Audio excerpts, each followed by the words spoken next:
Otep à tous, bienvenue sur la chaîne des panafricanistes par essence, par conviction et par excellence. Celle de citoyens qui militent par nécessité et obligation de combat. Nous sommes une chaîne qui n'est guidée que par nos ancêtres et rien que par les ancêtres qui appartiennent à l'égrégore du monde noir. Par conséquent, nous ne croyons en aucun Dieu venu de l'étranger. Toutefois, cette vidéo n'est aucunement destinée à inciter à la haine ou à la violence, car nous menons un combat qui est d'abord et avant tout spirituel, intellectuel et démocratique. Ensuite, il est politique, géopolitique et géostratégique. Contre l'impérialisme, le colonialisme, le néocolonialisme et l'endocolonat, qui sont tous qualifiés de crimes contre l'humanité. Nous menons ce combat sur la base du principe fondamental que nous avons hérité de nos ancêtres kémites, qui est celui de la Mahat, c'est-à-dire solidarité, vérité et justice. Vous êtes donc en droit de connaître la vérité et nous avons l'obligation de vous dire la vérité, rien que la vérité, afin que justice soit rendue au continent africain. Ça, c'est notre modeste contribution dans cette noble lutte en faveur de la souveraineté, la dignité, la solidarité et l'unité africaine. C'est exactement ça que nous appelons le panafricanisme. Bien-aimés frères et sœurs, ce que je vous disais il y a 2 ou 3 jours, que les Algériens veulent que Assimi Goïta puisse aller en Algérie en visite officielle, est en train de se confirmer. Eh bien, on nous affirme, les diplomates affirment que Assimi Goïta, le président malien, a reçu l'invitation de son homologue algérien pour se rendre en Algérie, pour aller, bien entendu, s'expliquer. C'est-à-dire, ça dit que, vous voyez comment on nous réduit toujours, on continue toujours à penser que nous ne sommes pas des êtres humains à part entière. Et même les Algériens. L'Algérie, c'est vrai, a toujours été du côté des peuples noirs, dans leur lutte, dans leur combat face à l'Occident. L'Algérie a toujours été de notre côté. Mais elle a toujours été de notre côté parce qu'elle se considère toujours comme étant supérieure à nous. Et c'est ça que nous voulons maintenant changer. C'est ça qu'Assimi Goïta est en train de changer, c'est ça que le Niger doit changer, c'est ça que le Burkina Faso doit changer. L'Algérie aussi nous accordait des prêts. Et elle essaie de nous faire le chantage en disant qu'elle a suspendu les aides ou les prêts. Elle appelle ça aide, mais en fait ce sont des prêts qu'elle accordait aux pays du Sahel. Et moi, la dernière fois, je vous ai dit que c'est une très bonne idée. C'est une bonne chose. Tant mieux. Parce que nous devons apprendre maintenant à vivre sans l'aide des autres. Tant que nous allons vivre comme des mendiants à travers l'aide des Occidentaux ou des pays arabes, nous serons et nous resterons leurs esclaves, leurs colonies. Et ça doit s'arrêter. Voilà. Maintenant, que se passe-t-il? Lorsque le président algérien, il sait que c'est lui qui est en faute, c'est l'Algérie qui a tort dans cette affaire. C'est pas Assimi Goïta. Assimi Goïta ne fait que protéger son territoire pour que les populations puissent être en sécurité et que nos ressources puissent être protégées, qu'elles ne puissent plus être pillées, volées par les Occidentaux et par l'Algérie, ou via l'Algérie. Donc, dans cette affaire, c'est l'Algérie qui est en tort. Mais comment voulez-vous que celui qui a tort, c'est celui qui appelle l'autre pour venir s'expliquer? Ça veut dire que si le président Assimi Goïta décide d'aller là-bas, là, franchement, moi je trouverais que ce n'est plus la diplomatie. C'est qu'il a un problème aussi. Pour 2 raisons. D'abord parce que lui n'a rien fait à l'Algérie, mais aussi parce qu'il est très occupé à sécuriser son pays et sécuriser l'AES. Depuis que cette crise-là a commencé, combien de fois l'Algérie a invité le président Assimi Goïta. Depuis qu'il est au pouvoir, combien de fois l'Algérie l'a invité? L'Algérie ne fait pas partie de la CEDEAO. Donc, elle n'est pas touchée par les sanctions de la CEDEAO. C'est vrai que l'Algérie a refusé de donner l'accès de son territoire à la France pour nous attaquer, mais ça ne veut pas dire que maintenant, nous, on doit prendre ce qui nous appartient, qu'on lui donne. C'est quoi ça? Cette pagaille-là, il faut que ça s'arrête.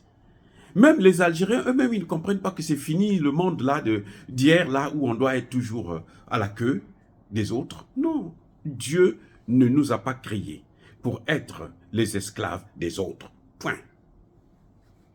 Il faut que ça soit compris par tous ceux qui ne comprennent pas encore ces questions.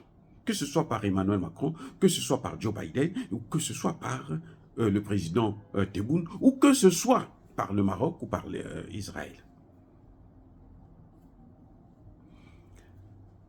Si le président algérien voulait rencontrer, donner du respect, accorder un peu du respect à Assimi Goïta, depuis très longtemps, quand on avait fermé les frontières d'Assimi. Vous avez vu le président Poutine?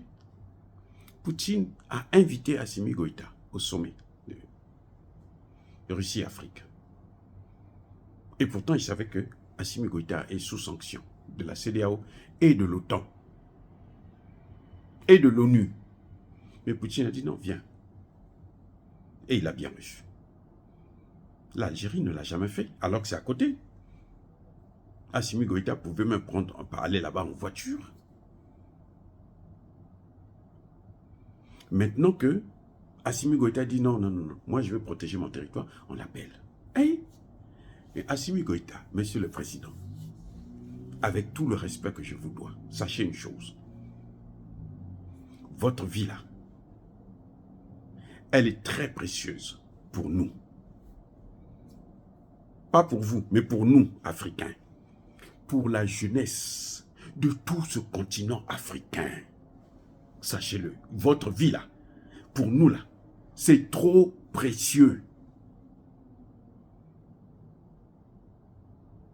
Moi, je suis plus âgé que vous, mais en tout cas pour les plus jeunes que moi et les plus jeunes que vous, votre vie là, elle est précieuse. La vie de Traoré est précieuse. La vie de Tiani est précieuse. Les gens sont prêts à remplacer quelqu'un d'autre à votre place pour préserver la vôtre. Donc, ne commettez pas cette erreur. Parce que un pays qui ne vous respecte pas, ça, c'est pas la diplomatie. Hein. Ça, c'est le manque de respect. C'est pas la diplomatie, c'est le manque de respect. Et il faut savoir que l'Algérie aujourd'hui, ça a été prouvé. Vu ce que nous voyons, nous connaissons maintenant les informations qui ont fuité, on sait maintenant que les terroristes ne sont pas passés par la Libye, le Niger et puis le Mali. Non, ils sont passés par l'Algérie et le nord du Mali. Ça veut dire quoi? Ça veut dire que l'Algérie travaille avec la France. Et la France, c'est le cheval de Troie des États-Unis d'Amérique. Ça veut dire qu'indirectement, l'Algérie travaille avec les États-Unis. Et quand on vous invite, quand l'Algérie vous invite là aux États-Unis, et plutôt à Alger, les États-Unis sont prêts à donner à l'Algérie le trésor américain pour votre peau. Ne l'oubliez jamais. Ils sont prêts à donner à l'Algérie le trésor américain. Que bon, on vous donne le trésor là, mais nous on veut la peau de ce garçon. Ça s'est déjà passé.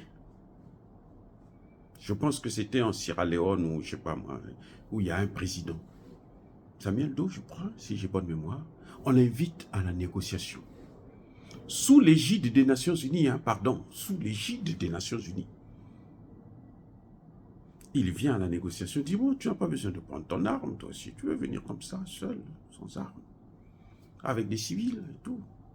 ta garde, elle reste dehors, il vient, la garde reste dehors et tout. Quand il rentre comme ça, ceux qui sont venus pour négocier avec lui sont tous armés. Et on l'a fusillé dans la salle. Les Nations Unies étaient complices.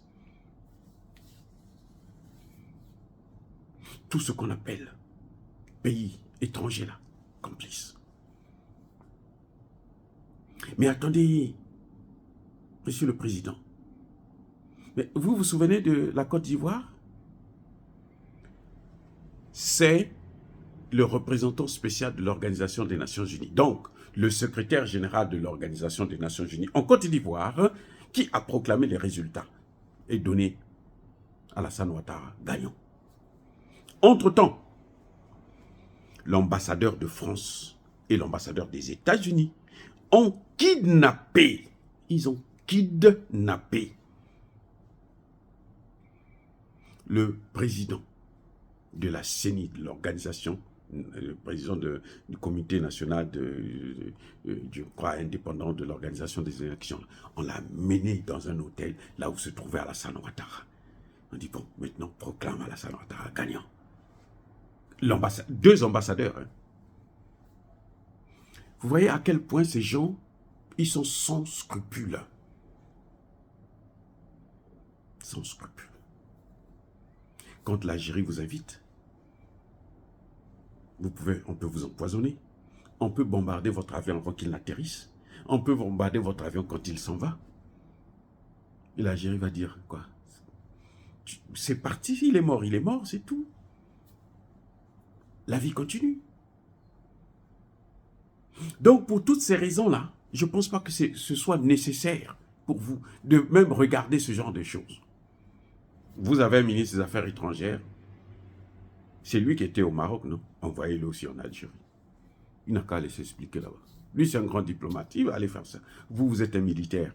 Occupez-vous de la guerre contre le terrorisme. Personne ne va vous reprocher le fait de ne pas aller en Algérie. Pour l'instant, là, ce n'est pas le moment. Vous n'avez rien à foutre là-bas. Occupez-vous des Maliens, pas des Algériens. Nous avons dit, et nous le répétons, que pour moi, il est mieux que vous ayez de bonnes relations avec l'Algérie qu'avec le Maroc. Ça, c'est clair. Avec la Mauritanie qu'avec le Maroc. Que vous ne puissiez pas vous mêler de l'histoire de l'indépendance du Sahara occidental. Voilà ce que nous vous demandons. Voilà la seule faveur que vous pouvez faire à l'Algérie. Mais tout ce qui concerne le territoire malien, la protection de ce territoire et de ses ressources, et de ses habitants, ses ressources humaines et naturelles, vous n'avez pas à mêler l'Algérie dedans. C'est pour ça que j'ai soutenu immédiatement votre discours. L'appropriation du processus de paix et de réconciliation, que ce soit entre Maliens et au Mali. Et vous n'avez pas besoin des étrangers, c'est fini maintenant. Voilà, Monsieur le Président, c'est mon avis, mais bien entendu, vous êtes le Président, c'est à vous de prendre vos décisions. En tant qu'expert, docteur en sciences politiques, je vous dis ce que je pense. Dire cela, c'est inciter à la haine ou à la violence. Non, non, non, non, non, non, non. Yaba, colère, veille, yamalé. Mais encore une fois de plus, bien-aimés frères et sœurs, soyez bénis. Soyez abondamment bénis par le Dieu des Kémites et par nos ancêtres angélisés. Mais que tous ceux qui persécutent le continent africain et le pillent et le déstabilisent, qu'ils soient noirs, blancs, chinois, arabes, indiens ou qui qu'ils soient punis, maudits, foudroyés, neutralisés, écrasés, effacés par ce Dieu des Kémites et par nos ancêtres angélisés. Vive l'Afrique éternelle, j'ai dit et j'assume.